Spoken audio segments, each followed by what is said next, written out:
Lepo pozdravljeni v rubriki Znano o neznanem. Pomlad je čas brstenja, razcvetanja in tudi porok. Največ parov menda izbere prav pomladne mesece za slovesni trenutek, ko se zaobljubijo, da bodo stali drug ob drugem v sreči in nesreči, dokler ju ne loči smrt ali pa ločitev, kot se čedalje pogosteje dogaja v zadnjih desetletjih. Je ločitev nekaj naravnega, je človeški fenomen ali pa se dogaja tudi med živalmi? Preden odgovorimo na to vprašanje, se umestno vprašati, ali se tudi živali poročajo. V mislih nimamo poroke kot obreda, pač pa skupno življenje v paru do konca, do pogina ali pa do ločitve, če ta med živalmi obstaja. No, še preden pridemo do vprašanja ločitve, moramo povedati, da življenje v paru, kot si ga zamišljamo ljudje, med živalmi skorajda ne obstaja. Več kot 90% živali si ne izbere enega partnerja za daljši čas in tudi ne za krajši čas. Večina živali partnerje menja kot po tekočem traku. Srečajo se parijo in nato razidejo, ter se spet parijo, če na koga naletijo. Brez problemov, brez težav, brez krivde, brez očitkov.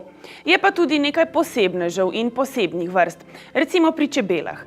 Čebelja matica je prav gotovo med rekorderji po številu partnerjev za parjenje. Teh ima lahko tudi do 40. Več kot ima partnerjev, bolj je zanimiva med novimi kandidati za parjenje.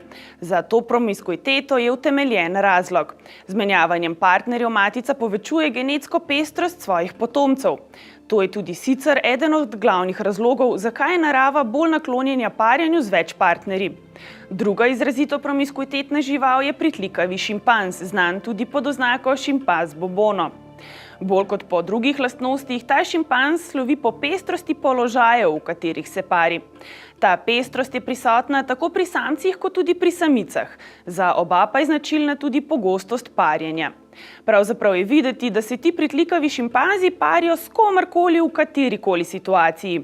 Za razliko od njih pa je vendarle nekaj tudi takih vrst živali, ki svojemu partnerju ostanejo zveste tako rekoč vse življenje. Med njimi nam je verjetno najbližji volk. Ta divji sorodnik človekovega najboljšega prijatelja psa živi v krdelih, ki jih sestavljajo samec, samica in njuni mladiči, torej podobno kot velja za družine pri ljudeh. Na kratkem seznamu živali, ki ostanejo bolj ali manj zveste enemu partnerju, so še labodi, jastrebi, kojoti, termiti in grlice. Ali te živali, za katere je značilno življenje v skupini, podobno naši družini, tudi kdaj zapustijo svojega partnerja, se tako rekoč ločijo. Zoologi prikimavajo. V Hapovem živalskem vrtu za plazilce v Avstriji, na primer, so lani opazili, da sta se razšla dolgoletna partnerja, stari orjaški želvi Poldi in Bibi. 115 let po svojem prvem zmenku sta se lani začela prepirati.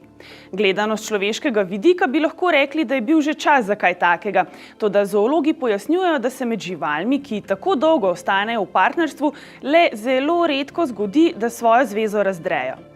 Kako so ugotovili, da sta se Poldi in Bibi po 115 letih razšla? Skrbniki v živalskem vrtu pravijo, da je samička Bibi brez razloga začela napadati svojega Poldija. Za nekaj časa so ju ločili, da bi se po blagodejni odsotnosti morda znova pobotala, a to ni pomagalo.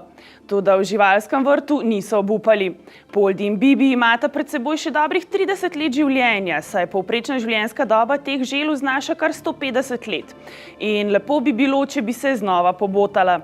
Poskušali so celo starim trikom, ki večkrat deluje pri ljudeh. Poldiju so priskrbeli drugo želvjo samico in upali, da bo Bibi postala ljubosumna ter se vrnila k Poldiju.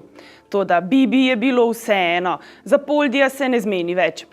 Druga živalska vrsta, ki si podobno prisega zvestobo za vse življenje, so giboni.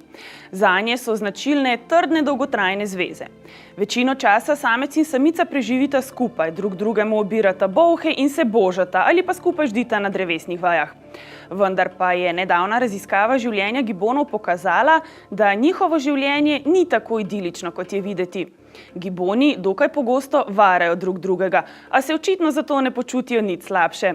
Zvestoba in ljubosumnost sta pretežno človeški lastnosti. Taki pa sta, kot kaže glavnina živalskega sveta, tudi monogamija in ločitve.